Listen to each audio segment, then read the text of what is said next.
अस्सलामुअलैकुम दोस्तों, उम्मीद है आप लोग खैरियत से होंगे। ये बहुत अहम वीडियो है ख़ास तौर पे उन लोगों को के लिए जिनको टाइप 2 डायबिटीज़ मेलाइटस है, यानी जो शुगर के आम मरीज़ हमारे घरों में रहते हैं, हमारे इर्द गिर्द रहते हैं। ये उनके लिए बहुत अहम वीडियो है। ये वीडियो है किस बारे में?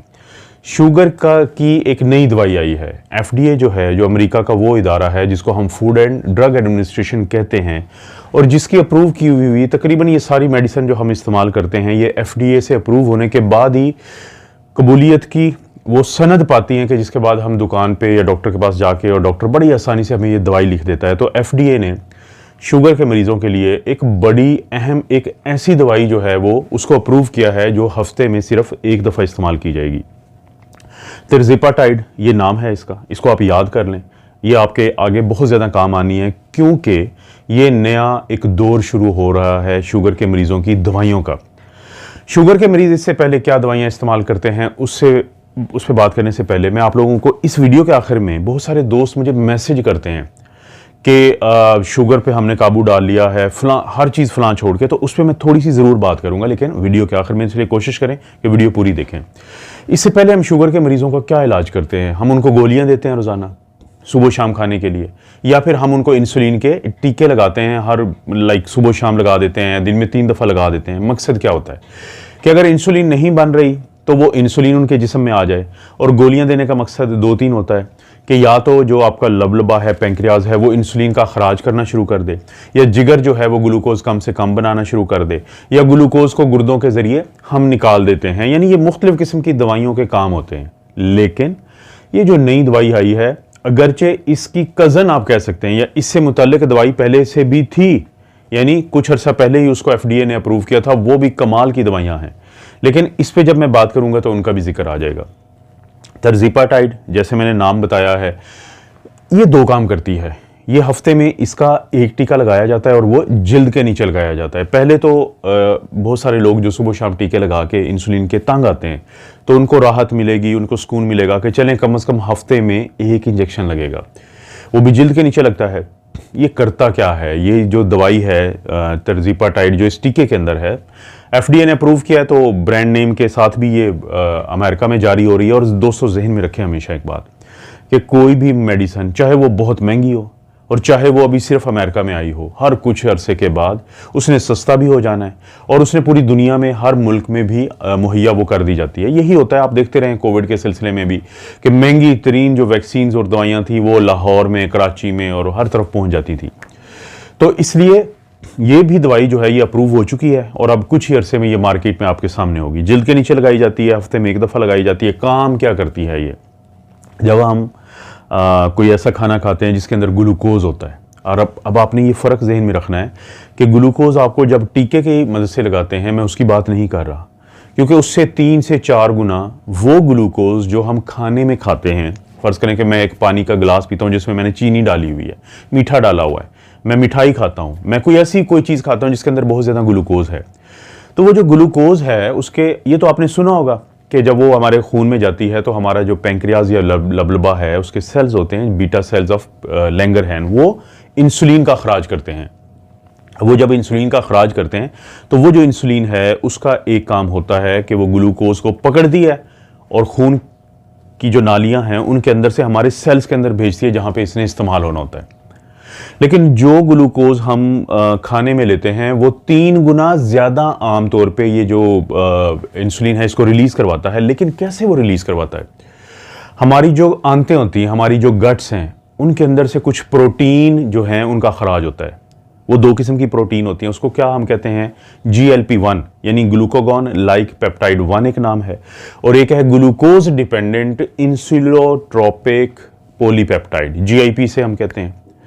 तो इन्होंने जो रिलीज होना होता है, टाइप 2 के जो मरीज होते हैं उनके अंदर इनका रिलीज होना या इनका अखराज जो है वो कम हो जाता है। और इनका एक बड़ा बुनियादी काम है कि ये उस ग्लूकोज को मदद करती हैं पेंक्रियाज से ज़्यादा इंसुलिन के अखराज में या रिलीज में।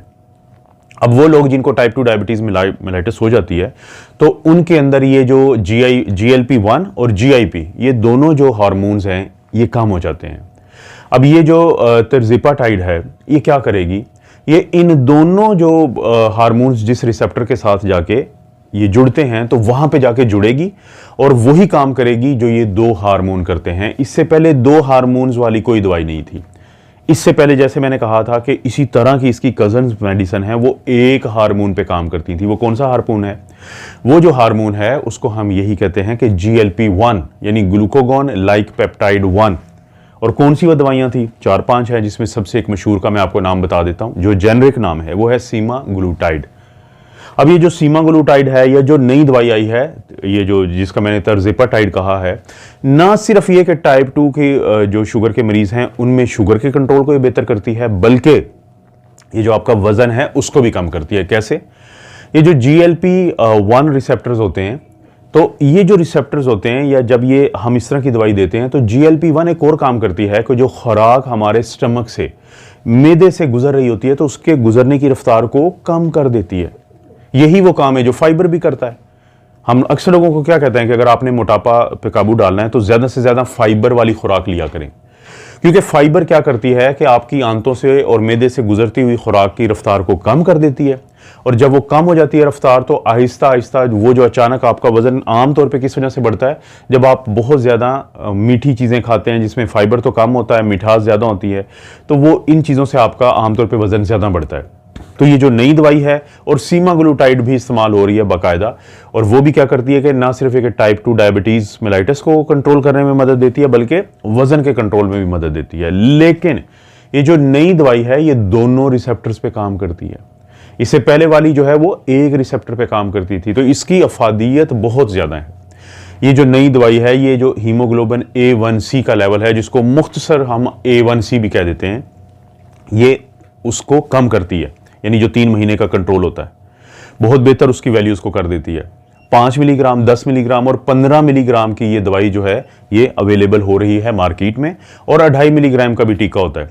जो सीमाग्लूटाइड थी वो अगरचे टैबलेट भी दे सकते हैं और वो इंजेक्शन भी, लेकिन ये सिर्फ इंजेक्शन है, और इसी वजह से इसके जो साइड इफेक्ट हैं जो आंतों के ऊपर आते थे वो कम से कम है। ये इसका बड़ा फायदा है। तो ये जो शुगर की दवाई है ये क्या काम करेगी कि ये इंसुलिन को बढ़ाएगी, और उसके बाद शुगर के जो मरीज हैं उनको बहुत ज़्यादा फायदा होगा। तो मैं भी इस पे अपडेट देता रहूँगा, आप लोगों ने भी इस पे नज़र रखनी है। लेकिन अब आता है कि बहुत सारे दोस्त जो शुगर के मरीज़ हैं वो मुझे आजकल मैसेज करते हैं, वो कहते हैं कि हमने अपनी ज़िंदगी से रोटी उड़ा दी है, और भी कुछ चीज़ों के वो नाम लेते हैं, और वो फिर कहते हैं कि अब हमें शुगर का कोई मसला ही नहीं है। मैं दोस्तों बड़ा एहतराम करता हूँ उनकी इस राय का। हम कहते हैं अंग्रेजी में कि prevention is always better than cure, कि जो अपने चीज़ों से बचना होता है, यानी एहतियात जो होती है, वो इलाज से हमेशा बेहतर होती है। शुगर में होता क्या है? शुगर के मरीज़ को मसला क्या होता है? शुगर के मरीज़ को मसला ये होता है कि उसकी जो ग्लूकोज उसके जिस्म में होती है, जो भी वो बाहर से खाता है, वो खून की नालियों के अंदर तो पड़ी होती है, लेकिन अंदर सेल्स में नहीं जाती। इसीलिए जब वो शुगर चेक करेंगे तो उनकी शुगर ज़्यादा आती है। लेकिन वो लोग जिनको शुगर का मसला नहीं है, जिनकी इंसुलिन अखराज होता है लबलबा से या पैंक्रियास से, ग्लूकोज को वो पकड़ती है और सेल्स के अंदर भेज देती है, और सेल उसको इस्तेमाल कर लेते हैं। तो इनमें या तो इंसुलिन होती नहीं है, या बहुत बड़ा जो आज मसला है आज की दौर में टाइप 2 डायबिटीज मेलाइटिस का, वो है इंसुलिन रेजिस्टेंस का, कि इंसुलिन अगर है भी तो वो आगे काम नहीं करेगी। अगर वो काम नहीं करेगी, आप कोई भी दवाई दे दें इंसुलिन बढ़ाने वाली, और खासतौर पे इंसुलिन रेजिस्टेंस किन लोगों में होती है? जो शुगर के मरीज होते हैं और मोटापा का शिकार होते हैं। तो वो इंसुलिन कोई काम नहीं करेगी, क्योंकि ग्लूकोज उधर ही रहेगी, क्योंकि वो कैसे, जब उसकी रेजिस्टेंस है, इंसुलिन के काम करने के खिलाफ मज़ाहमत है। तो इन लोगों का पॉइंट ऑफ व्यू ये है कि अगर आप ग्लूकोज ही नहीं खाएंगे, जो रोटी एक बहुत बड़ा एक जरिया है ग्लूकोज का, तो ग्लूकोज नहीं खाएंगे, उसकी जगह पे आप प्रोटीन और फैट ज्यादा लेंगे, तो आपको जब शुगर चेक करेंगे तो आपको ठीक आएगी, आपको गोलियों और इंसुलिन की जरूरत ही नहीं है। बिल्कुल ठीक कहा, टोटली इस चीज से मैं एग्री करता हूं, लेकिन थोड़ा सा एक प्रॉब्लम है। एक मिसाल दे रहा हूं आपको कि 2018 में पाकिस्तान में जो रोड ट्रैफिक एक्सीडेंट हुए थे उसमें 30,000 लोगों की अमवात हुई है। ये बनती हैं हर लाख में से 17 लोग, और 2.42% बनता है, और पाकिस्तान का 95 नंबर है पूरी दुनिया में।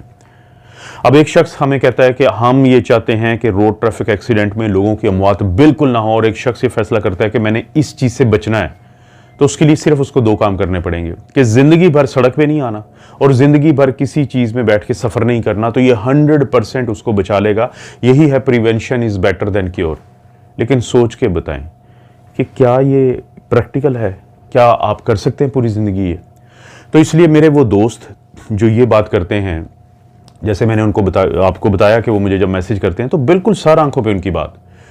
तो वो जो रोड ट्रैफिक एक्सीडेंट वाली मैंने मिसाल दी, तो अच्छी अप्रोच क्या होगी प्रैक्टिकल कि एहतियात से सफ़र किया जाए, स्पीड कम से कम हो, ट्रैफिक जहाँ पे बहुत ज़्यादा रश हो वहाँ पे, यानी वो तमाम एहतियातें की जाएं जिससे एक्सीडेंट का जो ख़तरा है वो कम से कम हो जाए। यही मेरी राय है उन दोस्तों को, बहनों को, भाइयों को जो शुगर के मरीज़ हैं।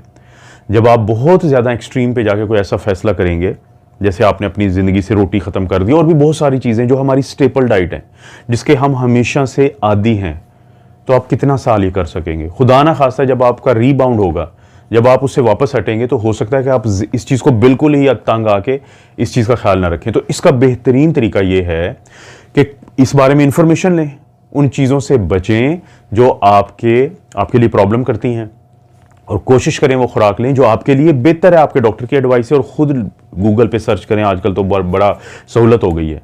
तो कोई भी जो एक एक्सट्रीम स्टेप आप लेंगे वो आपके लिए ठीक नहीं है। जस्ट आखिरी मिसाल, मैंने पिछले दिनों अपना कोई 6 से 8 किलो वज़न कम किया है। जो वेट कम किया है, तो मैं एक दिन में 4 रोटियां खाता हूं। कोई सोच भी नहीं सकता कि आप 4 रोटियां खाते हुए अपना वज़न कम कर सकते हो। सिर्फ मैंने एक काम किया कि मैंने वेट मशीन ली, मैंने ये ख्याल रखा कि मुझे हिसाब रखना है, और फिर वो एज ए डॉक्टर बहुत सारे फ़ायदे हो जाते हैं कि कैलोरीज का हिसाब रखा जाता है, ग्लाइसेमिक इंडेक्स का, और आखिरकार 4 रोटियां डेली खाने के बावजूद 6 to 8 kg में अपना वज़न मैंने कम किया है। तो कहने का मकसद है कि दरमियान का रास्ता आपने लेना है, तो वो आपके लिए फ़ायदेमंद ज़्यादा होगा। ये नई दवाई के बारे में अपडेट है, अगर कुछ समझ आती है तो दोस्तों को बताएं। अगर वो कुछ दिलचस्पी का इजहार करते हैं तो ये वीडियो ज़रूर शेयर कर दें, और लाइक ज़रूर करना है इस वीडियो को आपने। और चैनल को अभी तक सब्सक्राइब नहीं किया तो एक तो इसको सब्सक्राइब करें, और दूसरा ये आवाज़ आपको आई है ना घंटी की, ये ज़रूर दबानी है आपने। और अगर आप दिल के अलावा शुगर, ब्लड प्रेशर और कोलेस्ट्रॉल के अलावा बाकी कुछ हेल्थ के इश्यूज़ को और बीमारियों को जानना चाहते हैं, तो मेरा एक मेन चैनल है doctor Afzal critical care medicine. तो प्लीज़ उसको विजिट करें, सब्सक्राइब करें, और उसकी वीडियोज़ भी अगर अच्छी हैं तो शेयर करें लोगों से। आप अपना और अपनी फैमिली का ख्याल रखें। अल्लाह ताला आपको और आपकी फैमिली को हर किस्म की बुराई, बीमारी और आजमाइशें महफूज रखें।